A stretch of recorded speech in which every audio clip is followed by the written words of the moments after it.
এর মধ্যে কি কি জিনিস আছে? চিনি, লেবু, আদা।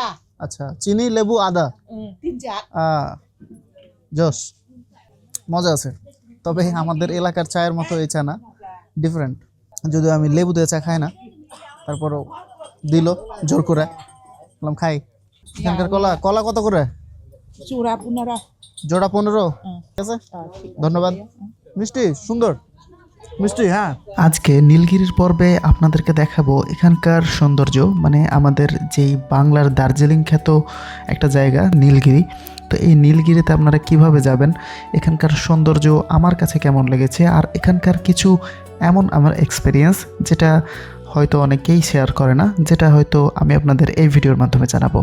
আমরা আমাদের হোটেল থেকে বেরোলাম, আর এখন বাজে ঘড়িতে 12:15, মানে 11:45। এখন আমরা এই জিপ গাড়ি ভাড়া করলাম 5200 টাকায়, আমাদেরকে নীলগিরিতে ড্রপ করবে। আর এই 5000 টাকা তো শুধু নীলগিরিতে ড্রপ না, 5200 টাকা নিবে এখানকার সমিতির ভাড়া অনুযায়ী। তো নীলগিরি যেতে যেতে যে সকল স্পট পড়বে, double one view point, Shoilopropat ঝর্ণা, টাইটানিক ভিউ পয়েন্ট, আর নীলগিরি, আর হচ্ছে চিম্বুক পাহাড়, এই কয়েকটা স্পট আপনাকে দেখিয়ে নিয়ে আসবে, ঘুরিয়ে নিয়ে আসবে। 5200 টাকা নেবে। আর আপনারা যদি ডিরেক্ট নীলগিরি পর্যন্ত যে আবার ব্যাক আসতে চান, সেক্ষেত্রেও সেম ভাড়া। আপনারা বান্দরবন শহর থেকে নীলগিরি যাওয়ার জন্য বেশ কিছু ভ্যারিয়েন্টের গাড়ি পাবেন, যেমন মাহিন্দ্রা আছে। আর যদি আপনারা 4 জন বা 3 জন বা 2 জন থাকেন বা সিঙ্গেল থাকেন, সেক্ষেত্রে আপনারা সিএনজি ভাড়া করে নিতে পারেন, সেক্ষেত্রে খরচটা একটু কম পড়বে। আর যদি বেশি জন হন, মানে একটা টিম যদি থাকেন 8-10 জনের, সেক্ষেত্রে আপনারা চাঁদের গাড়ি নিয়ে নিতে পারেন। তো আমরা মেইনলি নিয়েছিলাম হচ্ছে মাহিন্দ্রা সেইটা, আর সেইটার খরচ পড়েছিল 5200 টাকা। অনেক সময় থাকে যে আমাদের মনে হয় যে গন্তব্যের চেয়ে গন্তব্যে যাওয়ার যেই জার্নিটা, সেটাই বেশি সুন্দর লাগে। আমরা যখন রাস্তায় যাওয়া শুরু করলাম, চারিদিকের যেই পরিবেশ, দূরে দেখা যাচ্ছে উঁচু উঁচু পাহাড়, আর উঁচু উঁচু পাহাড় দেখে আপনার মনে হবে পাহাড় আপনাকে কাছে ডাকছে। তো এইরকম একটা ফিল। তবে আমরা যেহেতু লেট করে যাচ্ছিলাম, সেজন্য আমরা যাওয়ার সময় কোনো কুয়াশা বা কোনো মেঘের দেখা পাইনি। আমরা এখন ব্রেক নিলাম একটা, আমরা এখন আছি চিম্বুক পাহাড়ে। আর আমার পিছনে দেখতে পাচ্ছেন এখানে সব পাহাড়ি কলা, পাহাড়ি হচ্ছে পেঁপে, পাহাড়ি বড়ই, অনেক কিছু, আর পাহাড়ি কমলা, ছোটো ছোটো কমলা, অনেক কিছুই আছে। আর এই জায়গাটা মূলত হচ্ছে চিম্বুক পাহাড়, ওই যে আমার বিপরীতে হচ্ছে যে চিম্বুক পাহাড়। আর এখানে হচ্ছে ইনারা যারা এখানকার আদিবাসী আছে, জনগণ আছে, তারা হচ্ছে এখানে এভাবে হচ্ছে বাজার বসিয়ে বিভিন্ন জিনিস বিক্রি করে। এই যে ভালো, এই যে এখানে পাইলাম একটা লাল চা, এটা হচ্ছে হ্যাঁ চা ভালো। হ্যাঁ হ্যাঁ হ্যাঁ, মজা আছে, মজা। হ্যাঁ মজা। কি কি দেয়া আছে এর মধ্যে? এর মধ্যে কি কি জিনিস আছে? চিনি, লেবু, আদা। আচ্ছা, চিনি, লেবু, আদা। তিনজাত। জোস। না, আর লাগবে না, একটাই। মজা আছে। তবে আমাদের এলাকার চায়ের মতো এই চা না, ডিফারেন্ট। কলা মিষ্টি ছিল, সেজন্য প্যাকেটে আরও 4টা নিলাম। আপনারা যদি এরকম হচ্ছে পাহাড়ি কলা বা হচ্ছে পাহাড়ি ফলমূলের দোকান দেখেন, আপনারা ট্রাই করে দেখবেন। এখানকার ফল মিষ্টি, যথেষ্ট মিষ্টি। ঠিক আছে, ধন্যবাদ। মিষ্টি কিন্তু, হ্যাঁ মিষ্টি। তবে একটা জিনিস আপনাদের জেনে রাখা ভালো, যারা আপনারা ভিডিওগ্রাফি করেন, সেটা হচ্ছে আপনারা নীলগিরিতে ড্রোন ফ্লাই করতে পারবেন না। আমরা এখন এসে নামলাম হচ্ছে নীলগিরি হিল রিসোর্টে। এটা হচ্ছে মেন এন্ট্রি পয়েন্ট বলতে ওখানে হচ্ছে ওই সাইডে আছে, গেট আছে, মেন গেট। ওই গেট দিয়ে ঢোকার পরে এই জায়গাটা হচ্ছে রিসিপশন থেকে হচ্ছে আপনাদের এনআইডি কার্ড নেবে, এনআইডি কার্ডগুলো রিসিপশনে দিয়ে এন্ট্রি করে দেন আপনারা এখানে ঢুকতে পারবেন। আর এখানে আরেকটা বিষয়, সেটা হলো যে আমি ড্রোন নিয়ে এসেছিলাম, তো ড্রোন হচ্ছে আমাদের চেকপোস্টে নিয়ে নিয়েছে, যাওয়ার সময় আবার ব্যাগ দিবে। তো ড্রোন এখানে ফ্লাই করা অ্যালাউ না নীলগিরিতে, বিশেষ করে, কারণ এটা হচ্ছে পুরোটাই ওই আর্মিদের আন্ডারে। তো আর এখানে হচ্ছে ড্রোন ফ্লাই করা আসলে অ্যালাউ না। যাই হোক, আমরা ভিতরে যাই, দেখি আমাদের রুমগুলো কেমন। রুমের প্রাইস পড়েছে 5000 টাকা করে। আমরা 2টা রুম নিয়েছি, 5000, 5000, 10,000। এখানকার খাবার দাবার কেমন হচ্ছে, রুমগুলো কেমন হচ্ছে, সেটা আমরা রিসেপশনের কাজ কমপ্লিট করে দেন আপনারা দেখাচ্ছি। আমাদের রুমের যেই প্লেস, সেটা হচ্ছে খুবই নিরিবিলি জায়গায়। এই যে সামনে হচ্ছে আমাদের রুম, এখান থেকে ঢুকে এটা হচ্ছে কাঠের একটা গেট বানানো আছে।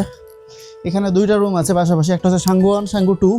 সাঙ্গু 2-এ হচ্ছে 2টা সিঙ্গেল বেড, আর সাঙ্গু ওয়ানে হচ্ছে একটা বেড থাকবে, ডাবল বেড। এই হচ্ছে আমাদের রুমের এন্ট্রি। এখানে একটা মিরর রাখা আছে, আর এই যে এখানে হচ্ছে একটা ডাবল সাইজ বেড, আর এই পাশে একটা জানলা আছে, জানলাতে তেমন খুব একটা ভিউ নাই। আর এ পাশে একটা ভিউয়ের জন্য বসে আড্ডা দেওয়ার জন্য একটা ব্যালকনি আছে দুইটা চেয়ারের সাথে। তবে এই পাশের ভিউটা আহামরি জোশ না, বন জঙ্গল দেখতে পাওয়া যাচ্ছে। এখান থেকে হিল ভিউ খুব একটা পাওয়া যাবে না। আর কি, আর এখানে হচ্ছে এই যে বাথরুম, বাথরুম হচ্ছে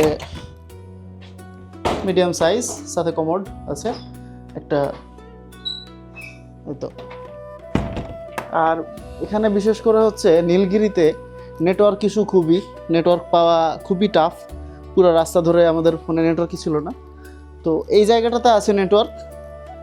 আর এখানে হচ্ছে ওনাদের ওয়াইফাইয়ের দেওয়া আছে, সেটা ইউজ করা যাবে, টিভি আছে। That's it. তো এখানকার ভাড়া হচ্ছে পার ডে 5,000। তবে আমার পার্সোনালি আপনাদের প্রতি একটা সাজেশন থাকবে, সেটা হচ্ছে আপনারা নীলগিরিতে রাতে স্টে না করে আপনাদের জন্য বেটার, আমার কাছে যেটা মনে হয়। কারণ নীলগিরিতে রাতে স্টে খুব কম মানুষই করে। আপনারা যদি নীলগিরি দেখতে চান সেক্ষেত্রে সকাল 6টায় রওনা দিয়ে দেবেন। সকাল 6টায় রওনা দিয়ে ডিরেক্ট নীলগিরিতে যাবেন।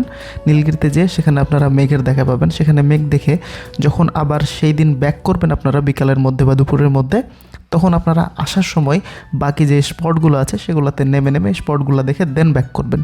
কিন্তু আপনারা যদি যাওয়ার সময় যদি নেমে যান সেক্ষেত্রে আপনাদের যেতে সময় লাগবে নীলগিরিতে, এবং সেখানে যেয়ে আপনারা মেঘ দেখতে পাবেন না। কিছুক্ষণের মধ্যেই আমাদের ডাক পড়লো রাতের ডিনার শেষ করার জন্যে। তো ডিনার করার জন্যে আমাদের চলে যেতে হবে নীলগিরি হিল রিসোর্টের যেটা রেস্টুরেন্ট আছে সেখানে।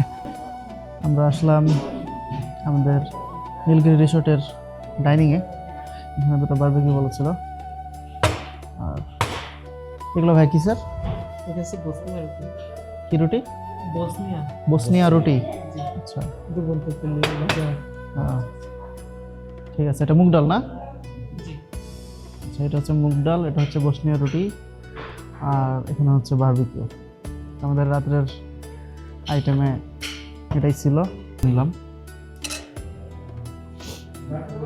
রুটিটা হচ্ছে কেমন, অনেক ফুলকো, মানে হচ্ছে লুচির মতো, কিন্তু লুচি না, ভিতরে হচ্ছে আটার মতো ময়দা দিয়ে বানানো আছে। মানে যে আমরা নান রুটি, তন্দুর রুটি খাই, ভিতরটাও এরকম।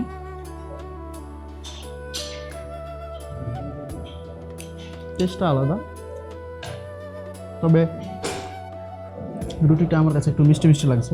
আপনারা সবাই জানেন যে পাহাড়ের রাত খুব তাড়াতাড়ি নামে, তবে নীলগিরিতে হয়তো একটু বেশি তাড়াতাড়ি নামে। সে কারণে আমরা সন্ধ্যা পার হওয়ার পরেই বাইরে কাউকেই দেখলাম না। একে তো ঠান্ডার দিন, আর একে হচ্ছে পাহাড়ের রাত, সে কারণে হয়তো বাইরে কেউই নেই।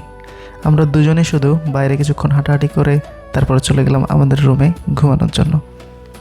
নেক্সট ভিডিওতে আপনাদের জন্য থাকছে নীলগিরির সকাল এবং এর যাত্রাপথে যে সকল স্পট পড়বে সেগুলা, এবং যাওয়ার পথে মেঘ এবং কুয়াশার সাথে লুকোচুরি খেলা। তো সাথে থাকুন নেক্সট ভিডিও দেখার জন্য।